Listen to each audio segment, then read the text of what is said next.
Baik, Assalamualaikum warahmatullahi wabarakatuh.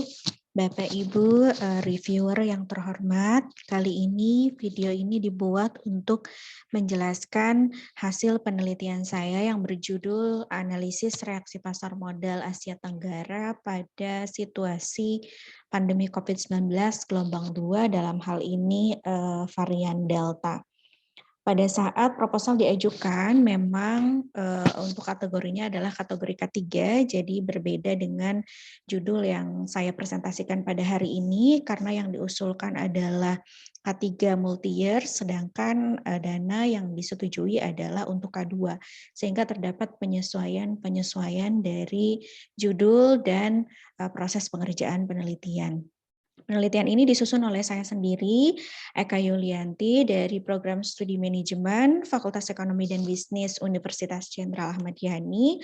Lalu kemudian juga ada anggota peneliti, rekan saya, Bapak Ivan Wicaksana dari Program Studi Akuntansi Fakultas Ekonomi dan Bisnis Unjani, dan juga ada rekan saya Bu Ensi Fitriani Komara dari Program Studi Manajemen Fakultas Ekonomi dan Bisnis Unjani. Berikut ini merupakan beberapa konten yang akan saya jelaskan. Yang pertama yaitu pendahuluan. Di sini saya informasikan mengenai latar belakang penelitian, kemudian ada literatur review, kemudian ada metode penelitiannya, ada hasil dan pembahasan, serta ada kesimpulan dan saran. Yang pertama terkait dengan pendahuluan atau introduction. Seperti yang telah kita ketahui bahwa COVID-19 di awal tahun 2020 itu menjadi perbincangan yang cukup besar di kalangan masyarakat, dan khususnya COVID-19 ini awal mulanya terdeteksi di awal Desember 2009, di akhir Desember ya, di 2019 yang terdeteksi pertama kali di Wuhan City, Cina.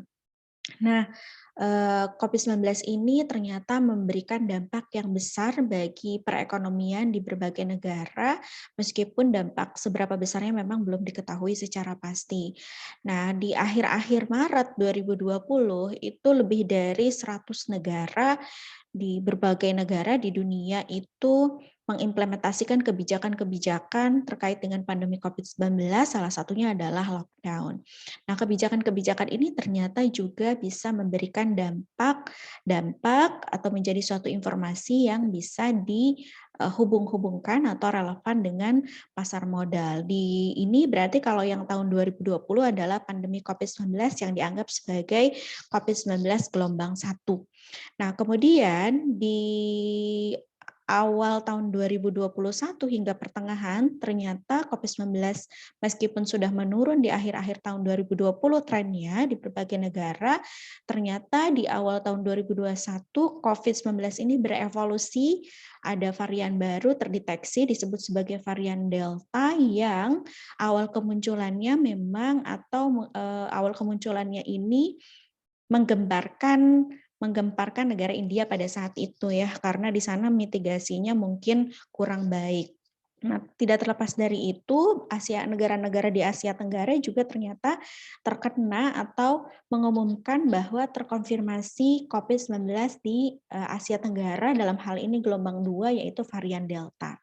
Penelitian sebelumnya yang pernah saya lakukan adalah dampak dari COVID-19 khusus di negara Indonesia pada gelombang 1 ya di tahun 2020, dan itu ternyata memberikan dampak yang negatif bagi pasar modal kita. Nah, sedangkan kemunculan COVID-19 di Asia Tenggara ini saya lebih menitik beratkan kepada yang gelombang kedua, dalam hal ini adalah varian Delta.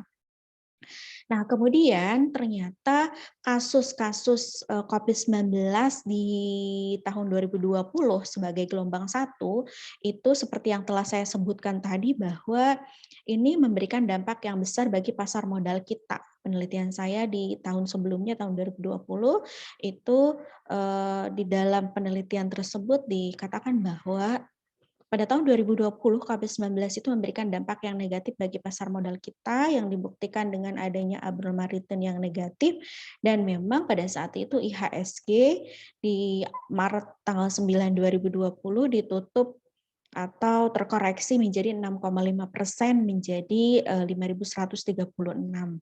Nah, informasi COVID-19 ini berdasarkan apa yang tadi saya sampaikan artinya memberikan kontribusi terhadap pasar modal, bukan kontribusi, tapi informasi ini berarti adalah suatu informasi yang relevan dengan pasar modal pada saat itu ya. Nah, hal ini kemudian menjadi atau melatar belakangi saya untuk terus melakukan penelitian karena berdasarkan data yang saya peroleh dari WHO bahwa kasus COVID-19 global per 5 Mei 2020 ternyata dari negara-negara seperti Afrika, Amerika, kemudian Eropa dan sebagainya, Asia Tenggara merupakan salah satu negara yang juga terkena dampak besar dari adanya COVID-19. Kalau tahun lalu saya melakukan penelitian itu adalah khusus di negara Indonesia, kali ini karena ada data atau fenomena yang menggambarkan bahwa Asia Tenggara merupakan salah satu benua ya yang terkena dampak besar dari COVID-19 ini, maka selanjutnya saya mencoba untuk meneliti bagaimana sih sebetulnya perkembangan kasus COVID-19 ini memberikan efek terhadap pasar modal di Asia Tenggara, seperti itu. Masih di pendahuluan, seperti yang telah kita ketahui bahwa berinvestasi di pasar modal itu selain menjanjikan return bagi investor atau para pemodalnya, bagi para investor maksud saya, juga investor harus menanggung konsekuensi berupa risiko investasi. Sehingga seorang investor yang berinvestasi di pasar modal, meskipun dia mendapatkan return, gitu ya, dijanjikan return, dia tetap harus mempertimbangkan risiko-risiko yang mungkin terjadi seperti itu. Nah, kemudian informasi-informasi yang relevan dengan pasar modal ini merupakan salah satu hal yang perlu dipertimbangkan oleh investor terkait dengan risiko investasi. Karena kalau investor tidak memiliki pengetahuan atau literasi mengenai informasi yang akan berdampak pada pasar modal, maka tentu ini berpotensi untuk bisa memberikan kerugian atas investasi yang dilakukannya. Nah, salah satu jenis informasi yang bisa yang relevan dengan pasar modal yang terbukti juga dari hasil penelitian saya dari tahun sebelumnya, bahkan penelitian-penelitian terdahulu bahwa COVID-19 ternyata memberikan dampak yang cukup luar biasa bagi pasar modal kita, pasar modal Indonesia, maka COVID-19 ini merupakan salah satu juga informasi yang perlu dipertimbangkan bagi para investor-investor di seluruh dunia, salah satunya di Asia Tenggara. Di Asia Tenggara ini ada data terbaru yang saya peroleh juga dari websitenya WHO, ada perkembangan kasus COVID-19 terkait dengan yang gelombang kedua yang varian Delta. Kalau kita ketahui bahwa tahun 2020 ini grafiknya cenderung landai ya, tidak terlalu tinggi, ini pun bisa memberikan dampak yang negatif bagi pasar modal, ini perkembangan kasusnya. Seperti ini tahun 2020. Di tahun 2021 yang dianggap sebagai gelombang kedua COVID-19, dalam hal ini varian Delta ternyata memiliki kecuraman peningkatan kasus yang lebih signifikan atau lebih curam dibandingkan dengan tahun 2020. Nah, hal ini juga yang menjadi atau melatar belakangi saya untuk melakukan penelitian apakah perkembangan kasus COVID-19 yang berkaitan dengan Delta atau dianggap sebagai gelombang kedua juga memberikan dampak terhadap pasar modal di Asia Tenggara seperti itu. Nah, hal ini, penelitian seperti ini berkaitan dengan kalau kita sebut sebagai di bidang keuangan itu disebut sebagai efficient market hypothesis atau EMH. Di dalam EMH ini salah satunya ada event study. Nah, event study ini merupakan salah satu jenis metode yaitu disebut sebagai studi peristiwa untuk meneliti dampak-dampak dari adanya suatu informasi terhadap pasar modal. Maka biasanya menggunakan event study. Seperti itu. Kemudian seperti yang telah saya sebutkan tadi bahwa informasi-informasi yang relevan dengan pasar modal yang bisa mempengaruhi pasar itu berkaitan dengan teori efisien market hypothesis ya. Di sini dikatakan bahwa efisiensi pasar atau market efisiensi itu menunjukkan kondisi di mana harga-harga sekuritas ini secara cepat dan penuh mencerminkan informasi-informasi relevan yang tersedia di pasar. Nah, itu kata Jones tahun 2007.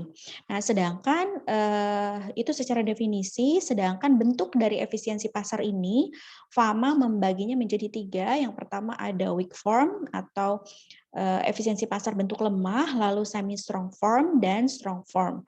Nah, lalu kemudian Fama menyempurnakan lagi ketiga bentuk ini, salah satunya yang semi strong form ini diubah menjadi event study. Nah, event study ini merupakan bagian dari efisiensi pasar modal bentuk setengah kuat.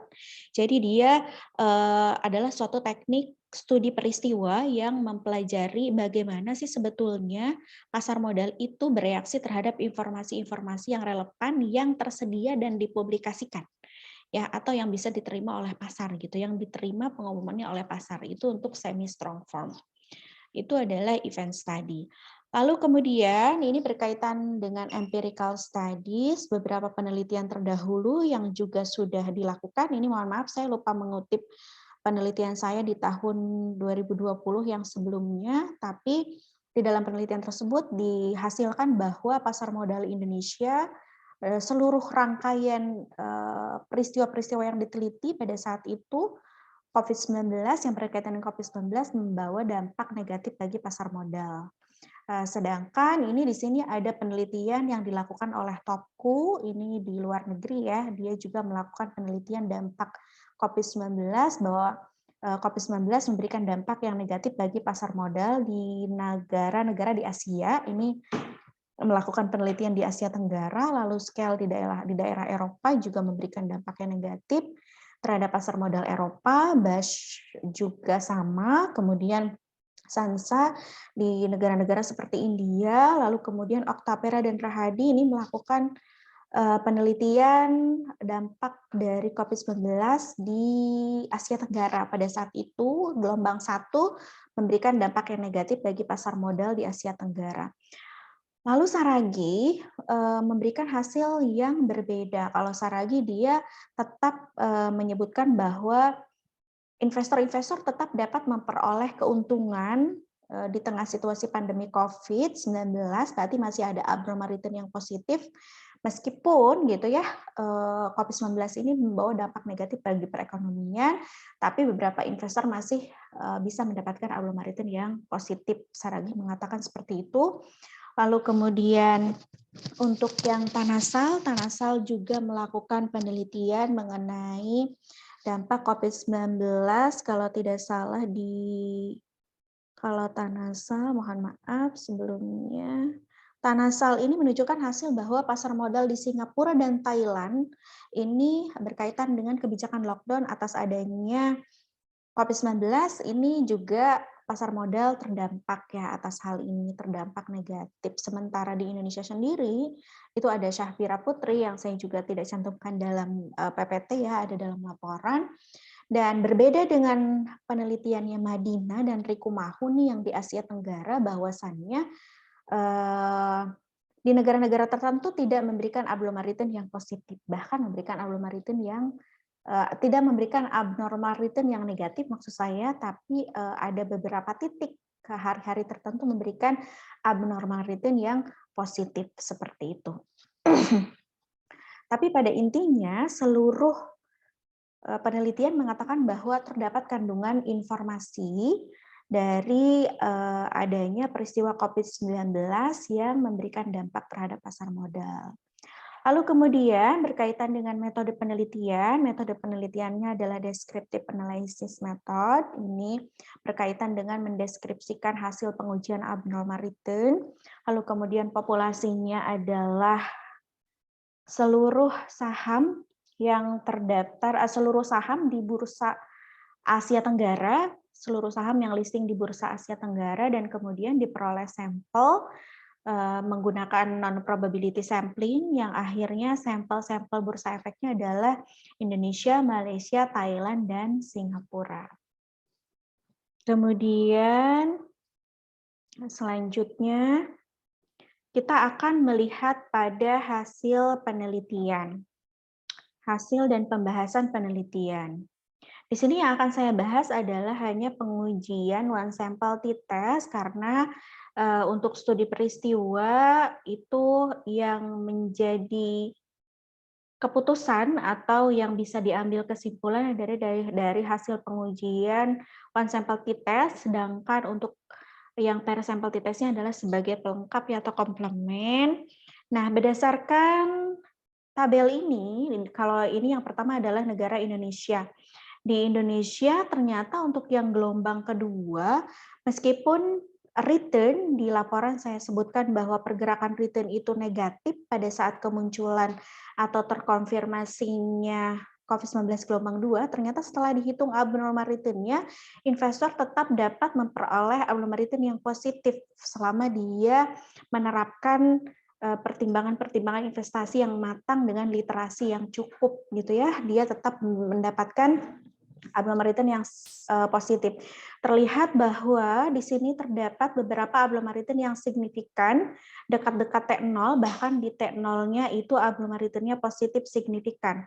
Artinya, meskipun ada atau terkonfirmasi COVID-19 untuk yang gelombang 2 varian Delta, investor memberikan respon yang positif. Ini bisa terkait dengan mitigasi bencana yang sudah matang yang dilakukan oleh pemerintah sehingga investor ini tidak merasa khawatir atau memiliki kepercayaan terhadap pemerintah atas mitigasi bencana COVID gelombang 2. Dan kemudian juga di tahun sebelumnya itu ada kebijakan-kebijakan pasar modal seperti trading halt dan sebagainya, sehingga ini bisa tetap memberikan kepercayaan bagi investor untuk berinvestasi di pasar modal sehingga transaksinya tetap signifikan dan akhirnya mereka tetap mendapatkan abnormal return yang signifikan.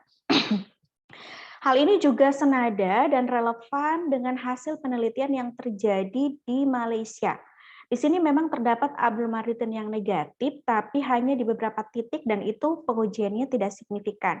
Sedangkan untuk hasil pengujian yang signifikan itu menunjukkan abnormal return yang positif. Juga sama ya, senada dengan Indonesia. Alasannya juga sama, didukung dengan hasil penelitian yang saya tuangkan dalam laporan. Untuk Indonesia, Malaysia, dan Singapura memberikan respon yang sama, yaitu mereka tetap bisa mendapatkan abnormal return dari investasi yang dilakukannya selama mereka melakukan investasi dengan pertimbangan dan literasi yang cukup. Lalu kemudian berbeda satu lagi nih ada Thailand. Kalau Thailand memang di sebelum peristiwa dia memberikan abnormal return yang positif, namun seiring dengan bertambahnya kasus COVID-19, ternyata responnya signifikan negatif, kebanyakannya di T+2 dan T+4. Ini juga senada dengan hasil pengujian pair sample t-testnya bahwa terdapat perbedaan yang signifikan ke arah negatif di negara Thailand atas kemunculan COVID-19 varian Delta gitu. Jadi kesimpulannya untuk negara Indonesia, Malaysia, dan Singapura mereka tetap adem ayem gitu ya, memberikan respon yang atau mereka tetap dapat memperoleh abnormal return di tengah situasi pandemi COVID-19 di awal gitu ya untuk yang gelombang kedua varian Delta. Cuma saya tidak melakukan penelitian periode-periode peningkatan kasusnya. Nanti mungkin untuk ke depan bisa dilanjutkan.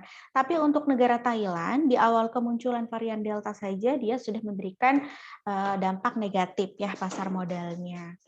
Nah, selain itu, dari hasil ini, kita bisa tarik kesimpulan bahwa seluruh pasar modal, baik di Indonesia, Malaysia, Thailand, dan Singapura ini mereka efisien baik secara informasi maupun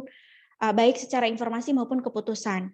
Hanya yang efisien secara informasi itu seluruh pasar modal, yaitu Malaysia, Singapura, Indonesia, dan Thailand, karena memberikan respon yang cepat terhadap informasi, dibuktikan dengan adanya abnormal return yang signifikan di sekitar pengumuman. Namun untuk yang efisien secara keputusan hanya terjadi di negara Thailand, di mana bad news diresponnya negatif, seperti itu. Nah, sarannya bagi investor tentu saja harus tetap dapat mempertimbangkan segala sesuatu informasi yang masuk ke pasar modal yang bisa berefek terhadap investasinya. Atau investor jangan lupa untuk berinvestasi menggunakan strategi diversifikasi atau portofolio untuk bisa memberikan kontribusi pengurangan risiko. Lalu kemudian kalau ada, apa namanya, ya tadi yang saya katakan ada penurunan, di pasar modal gitu ya, maka investor dapat membentuk suatu portofolio untuk mengurangi risiko yang mungkin terjadi. Untuk penelitian selanjutnya mungkin bisa melakukan penelitiannya tidak hanya satu titik, misalnya di awal kemunculan, tapi boleh pakai penambahan kasus, misalkan setiap penambahan kasus apakah berefek ke pasar modal. Penambahan kasus terkonfirmasi, penambahan kasus kematian, misalnya seperti itu. Baik, itu saja yang bisa saya sampaikan terkait hasil penelitian mengenai analisis reaksi pasar modal Asia Tenggara terhadap pasar modalnya, analisis reaksi pasar modal Asia Tenggara terhadap COVID-19. Semoga kita semuanya sehat selalu, semoga berkenan. Terima kasih. Assalamualaikum warahmatullahi wabarakatuh.